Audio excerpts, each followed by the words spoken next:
Coach Shinnick, your schedule is being released today. Talk about your schedule next year. A lot of familiar names on the schedule, but can you sort of gauge the strength of your schedule as compared to the previous 5 seasons here?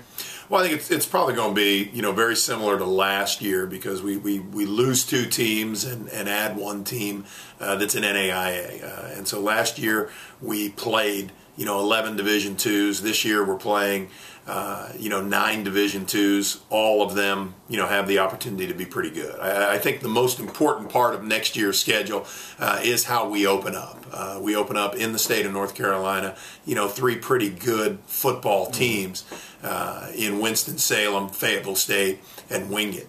And so considering we lost to 2 of those guys and had a close game with the other one, we got our hands full coming out of the gate. And so we've really been talking to our guys about how they need to finish spring ball well and then also spend their time wisely in the summer so that we can get started very well. Two Rivers Classic comes back to Pembroke next season. What does this game give to both programs, but also to the communities on both sides as well? Well, it's been a greatly attended event. And I think Fayetteville State, wanted to move it weekend-wise because of, their dip in crowd last year. We had close to 10,000 people the first one, and then we had close to 7,000 people the second one. Last year, because of the weekend, falling on the vacation weekend, didn't work out as well. I expect us to be back up close to 7,000 and just be an energized crowd and another great game. Now, your season opening trip, actually, let me go back a little bit. Night games this season, you got 2 of them. From your perspective, as well as speaking for your players, what do night games give to the excitement level of the fans and the intensity of your players? Well, I'll tell you, I think since ESPN started playing games on Thursday night, and you just, that's the first college experience you almost get now, is a night game. Now they've thrown in some Friday night games, and, I think Under the Lights becomes a great, fun atmosphere for everybody involved. I know our fans enjoy it because it can be rather hot in North Carolina. We play a couple day games, and that's par for the home teams that we're going to visit. They want to play in the day, but I just think it's a great atmosphere, and it's a fun experience for everybody involved, players included. Season opening trip to Winston-Salem State, made it all the way to the NCAA semifinals last year. We haven't had much luck in the first 2 meetings with them, but how do you see this rivalry shaping up with them? Well, they've owned it so far. I mean, first 2 meetings they've beaten us, and they've played better than we have. No ifs, ands, or buts. 2 years ago, I thought we held them in check a little better, but we couldn't get anything going offensively. And then last year, they made all the plays, and we didn't. When I think of that game, I just think of, I think we were 5 for 5 on 4th down conversions, and we did not do anything offensively. I said it after the game. My hat's off to them. They played very well. We've got our work cut out for us because we've got to chip away a little bit at what they've been able to do. Getting a team that finished that high, in the playoffs and to make that type of run, they're going to have a lot of confidence, and they're going to, be a team that returns a lot of people. So it'll be a huge first test for us to find out where we are. Now, 3 straight home games in October, including the home finale on October 27th, which is also homecoming. What kind of advantage does your team have playing at Grace B. Johnson Stadium? And if you look at our home record over the last 3 years, obviously we have an advantage, but what's different about a home game than a road game? Well, late in the year, there's a couple things. You're a little more worn down late in the year. Every Division II team goes through it because of their numbers and because of, just how the schedule plays out. And we've got a great stretch. We're actually home 4 weekends in a row because we got a bye week after that. Right. And that really sets up, I think, very well for our last game.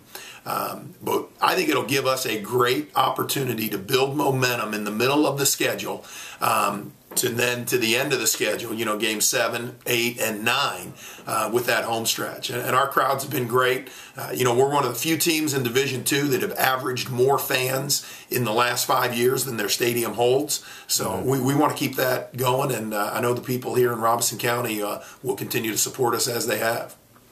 Now, switching gears a little bit, you're 3 practices away from completing your spring schedule. The spring football game on Saturday at Grace P. Johnson Stadium at 11 a.m. What sort of things have you seen from your team that has you optimistic about next year? And on the flip side, what sort of things have you seen that you've been not so happy with? Sure. No, I really love how this group is working together on both sides of the ball. They're making each other better every day. A lot of great competition, whether it's an individual drill or offense versus defense, and they're really encouraging each other, supporting each other, and helping each other. So the competition aspect has been tremendous. We're a little thin right now on defensive line. We had some guys that are recovering from surgery that have not been able to go through spring practice. That's really kind of changed how we've normally been able to go after things. And the spring game will be a little shorter than normal just because of the numbers that we have. But we'll get those guys back. They'll be healthy come fall. We got a great recruiting class coming in. So I'm excited about 2012, what this Brave team can do. Now, a lot of guys return on defense next year, more so than offense. Has that side of the ball shown you a little bit more during the spring, or has it been? Have you gotten pretty much the same consistency from both sides of the ball? Yeah, our defense has gotten better and continued to grow. I think if you look at the last 5 games statistically for our defense, much better than the first 6 games. First 6 games, we were not a very good defense. Everybody in the building knows that. But the last 5 games, I thought we were a pretty good defense. That has continued. They have continued to grow, continue to get better. Offensively, we are down. I mean, we do not have a starting offensive lineman in our group right now. Wes Carter had surgery, so he's been recovering, and we graduated the other 4. Right. But with that being said, we've got a very experienced quarterback and wide receiver group, and 2 running backs that carried the ball quite a bit for us. So we've been able to have some really good matchups, I think, both offensively and defensively. And like I said earlier, great competition really in everything that we're doing.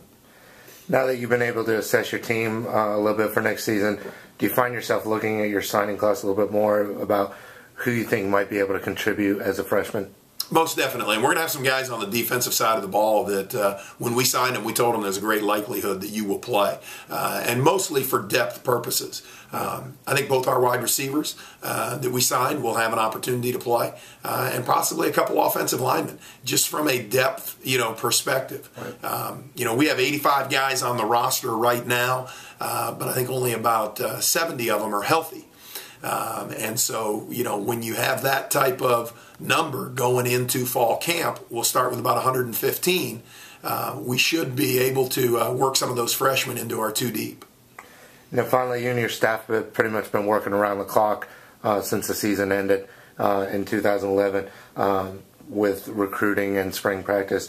Is there vacation on the horizon for you? Yeah, and our guys, we pretty much, in the summer months, we've got a 1-day camp in July that we, spend a lot of time preparing for that and getting guys on campus. But other than that, our coaches, we look forward to the month of June and July to, take a little break from the other chaos that you're in. Coaching, no matter how you slice or dice it, you're either recruiting or you're coaching. And so we're going to end spring ball. Our guys have the opportunity to meet with their positions, and then they're back on the road recruiting for our May recruiting cycle. So it is pretty nonstop once you hit the month of August. We're going to try to enjoy June and July as much as we can.